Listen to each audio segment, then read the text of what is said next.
वैशाख मास महात्म्य 27वां अध्याय। मैथिली कहने लगे कि वैशाख मास में कौन सी तिथियां अत्यंत पुण्यदायक हैं, उसमें क्या क्या दान करना चाहिए और किसने इनको प्रख्यात किया। तब श्रुतिदेव जी कहने लगे कि वैशाख मास की सब तिथियां अत्यंत उत्तम है। प्रत्येक तिथियों में किया गया दान कई गुना फल देने वाला होता है।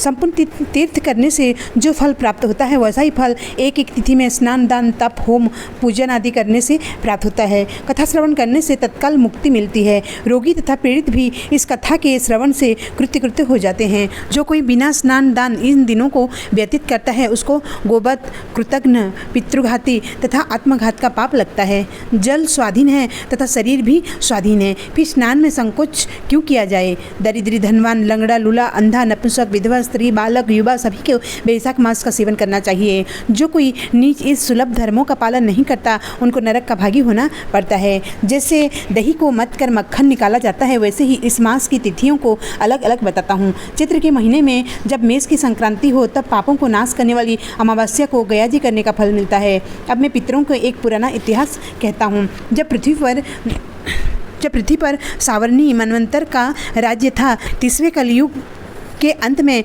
जब सारे धर्म नष्ट हो गए उस समय अनर्थ देश में धर्मवर्ण का नाम का एक ब्राह्मण हुआ। उसने घोर कलयुग में मनुष्य को पापों में रत देखा। तब सब मनुष्य अपने अपने वर्ण धर्मों से हीन हो गए। तब वह ब्राह्मण महात्माओं के सत्र यज्ञ देखने के लिए पुष्कर क्षेत्र गया। वहाँ पर ऋषि मुनि स्वासोनुकूल पुण्य कथाओं का श्रवण कर रहे थे। कोई कलयुग की प्रशंसा भी कर रहे थे कि सतयुग में भगवान 1 वर्ष की तपस्या से प्रसन्न होते थे, अब त्रेता में 1 मास के और द्वापर में 1 पक्ष में, परंतु कलयुग में उसे 10 गुना फल प्रभु के स्मरण मात्र से हो जाता है। कलयुग में थोड़ा सा पुण्य कर्म भी बहुत अधिक फल देता है। जो दया, पुण्य, दान, धर्मादि कुछ भी नहीं कर सकते उनके लिए केवल हरिनाम उच्चारण ही उत्तम है। जो अकाल में दान करते हैं वे वैकुंठ को जाते हैं। वहाँ पर जब यह प्रसंग हो रहा था तो नारद जी एक हाथ में शीशन और दूसरे हाथ में जीवा पकड़कर उन्मत्त की तरह खूब हंसने लगे और नाचने लगे। सबने आश्चर्य से पूछा कि नारद जी इसका क्या कारण है। तब नारद जी ने उसी अवस्था में उत्तर दिया कि निस्संदेह कलयुग में प्रशंसनीय है, क्योंकि केशव भगवान केवल स्मरण मात्र से ही प्रसन्न हो जाते हैं। तब भी मैं तुमसे कहता हूँ कि शीशन, इंद्रिय और जीवा को वश में करना अति कठिन है। जिसने ये दोनों को वश में कर लिया वह साक्षात जनार्दन के तुल्य है। अतः इस कलयुग के आगमन पर तुम्हारा यहाँ ठहरना ठीक नहीं है। सो आप पाखंडमय भूमि को त्याग कर अन्यत्र कहीं जाकर विचरना चाहिए। वे सब मुनि ऐसे वचन सुन यज्ञ समाप्त कर अन्यत्र पर्वतों पर चले गए। धर्मवाणी भी यह सुन नैष्ठिक ब्रह्मचर्य व्रत धारण कर, छाल के वस्त्र पहन, कमंडल हाथ में ले, जटा बढ़ा कलयुग के अत्याचारों को देखने लगे कि संपूर्ण मनुष्य जाति घोर पापों में लगी हुई है। ब्राह्मण, सन्यासी तथा शूद्र सभी पाखंडी हो गए। तीसरी वैशाख मास महात्म्य 27वां अध्याय। वैशाख मास महात्म्य 28वां अध्याय। प्राचीन समय में राजा बलि और इंद्र का घोर युद्ध हुआ। इंद्र बलि को जीतकर फिर पृथ्वी पर उतथ्य ऋषि के आश्रम में गया। वहाँ जाकर उसकी मनगामिनी गर्भिणी पत्नी को से भोग करने लगा। तब ऋषि के श्राप से वहाँ से भागने लगा। उसको भागते देखकर ऋषि से हंसने लगे।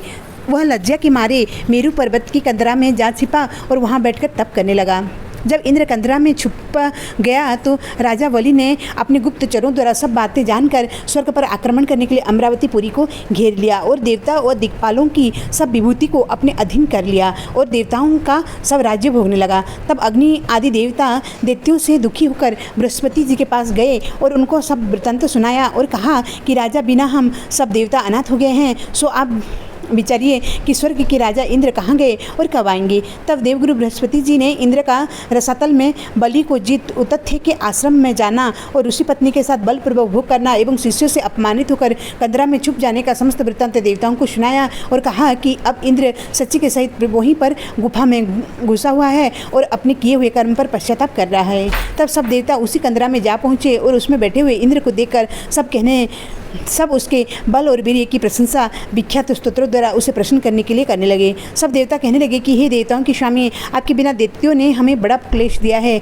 और हम स्थान भ्रष्ट हो फिर रहे हैं, और आप चलकर शत्रुओं का दमन करो। इंद्र कहने लगा, परस्त्री गमन के दोष से मेरा बल, वीर्य, यश, मंत्र शक्ति, विद्या शक्ति सब नष्ट हो गई। इसी कारण मैं यहाँ छुप कर निवास कर रहा हूँ। इंद्र की यह बात सुन सबने इंद्र को बल देने का विचार किया। बृहस्पति जी ने कहा कि हे इंद्र, अक्षय तृतीया को, जिसमें स्नान दानादि से मनुष्य को हजारों पाप नष्ट हो जाते हैं और बल, वीर्य तथा ऐश्वर्य बढ़ता है, इसे तुम इस दिन स्नानादि करो। बृहस्पति जी के ऐसे वचन सुनकर इंद्र ने अक्षय तृतीया का स्नान, दान और आदि वैशाख उक्त कर्म किया। इस भक्ति देने वाले धर्म कार्य से उसके बल, वीर्यादि सब पूर्ववत बढ़ गए तथा परस्त्री गमन का दोष भी नष्ट हो गया। तब वह पूर्ववत हो गया और दैत्यों को जीतकर उसने अपना अधिकार प्राप्त कर अमरावतीपुरी में प्रवेश किया। तभी से यह अक्षय तृतीया जगत में प्रख्यात है। इति श्री वैशाख मास महात्म्य 28वां अध्याय।